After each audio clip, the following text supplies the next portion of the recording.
Hello, dear friends on YouTube. Thanks for being with us at the moment. And if you are new here, you are most welcome and I appreciate your time.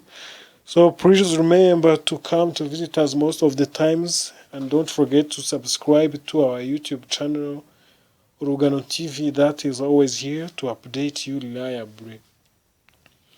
As usual, we bring you interesting topics, and now we are talking about Ingabire, who is planning to take Rwanda back to 59, but she's deluded, the observers were saying.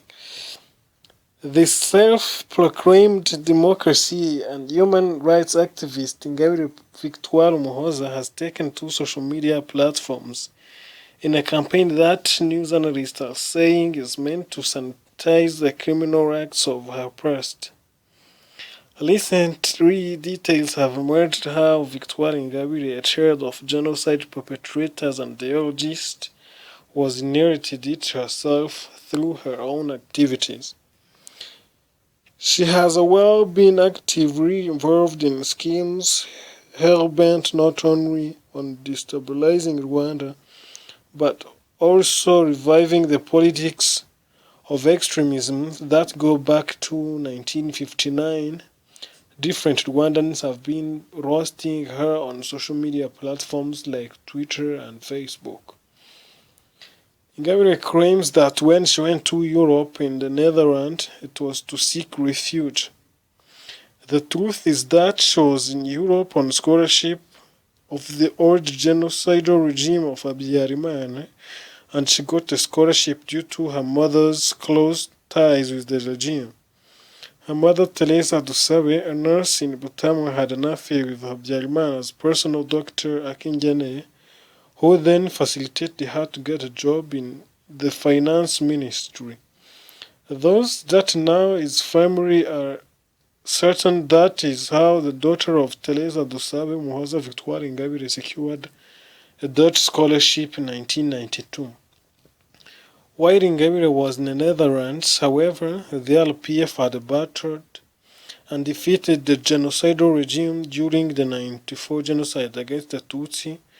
Ingabire's mother was a notorious participant and mostly targeting Tutsi women. So, if Ingabire Victoire Muhoza was in Holland on the scholarship of a regime that massacred over a million people, how can she claim she was seeking exile because she had fled that regime? The fact is that she was flattened on the scenes of the benefactor regime and her parents had committed. She apparently thought LPF was like the genocidaries who can just murder someone because of family ties. But while in Netherlands, where she remained on pretenses of exile, Ingabire was approached by renowned genocide perpetrators led by the former head of external intelligence in the exile, Lieutenant Colonel Juvenal Bahute. The objective was to form a political party. The ideology, however, remained that of MRND, a tribalist exclusivist organization, was what they had in mind, that the same as MRND, and going back to its ideological forebear Parmehutu of Kaibanda, Gitera, and Bonyumutwa. That is politics of Ingabire Victoire Umuhoza led to one deceive you otherwise. So please remember that we're always telling you this in order to find out the truth behind things. So you can find here the ideas of people that are said to be innocent against the genocidal ideas, but it is very evident here. So to continue, please I take this opportunity to remind you to keep on subscribing to our channel, like our videos, and even share them to some of your friends on different social media platforms. The likes of Bahute chose her to represent them as a disguise, but also as someone they would mold to become totally committed to the device ideologies of mass extermination. In 1995, the woman teamed up with top genocidaires in exile to form something called l'Assemblement démocratique pour la libération du Rwanda, RDLR, which later in 1996 changed to Party for the Liberation of Rwanda, PALIR, whose armed wing security forces refer to them as armed terrorists, known as the Army of Liberation of Rwanda, ALIR. Her extremist as the army of her extremist politics were clear from the word go. You have to be willfully blind not to have seen it. Genocide researchers like Tom Dahiro said. I gotta repeat this.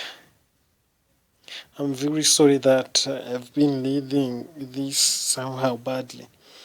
In 1995, the woman teamed up with top genocidaires in exile to form something called l'Assemblement démocratique pour la libération du Rwanda, which later in 1996 changed to Party for the Liberation of Rwanda, PARIL, whose armed wing, known as the Army of Liberation of Rwanda, ALIR. Her extremist politics were clear from the word go. You have to be willfully blind not to have seen it.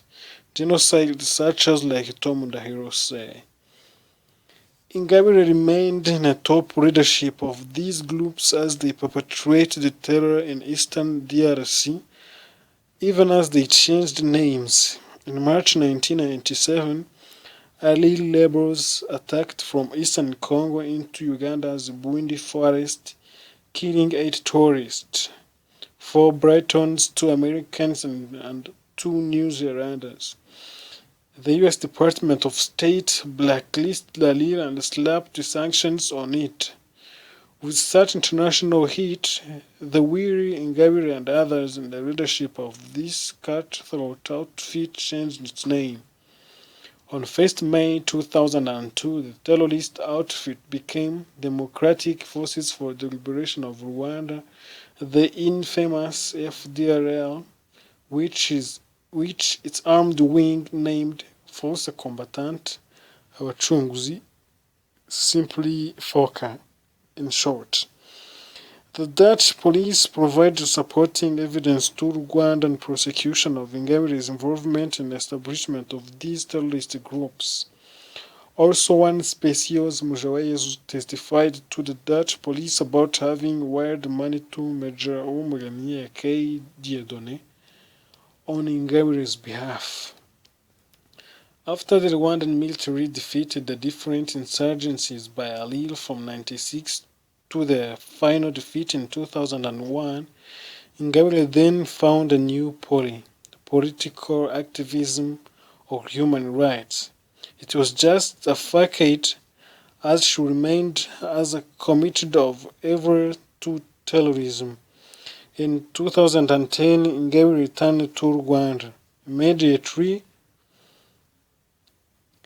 she infamously visited the genocide memorial at Gisozi to utter words the double genocide theory, a favorite ploy of denials of the 94 genocide against the Tutsi. Afterwards, she went to honor the grave of Dominique Mbonyumutwa, one of the fathers of the genocide ideology. Supporters and apologists of Ingabire and her activities this month has been all over international media following lawful researches of her house by Rwandan law enforcement agencies.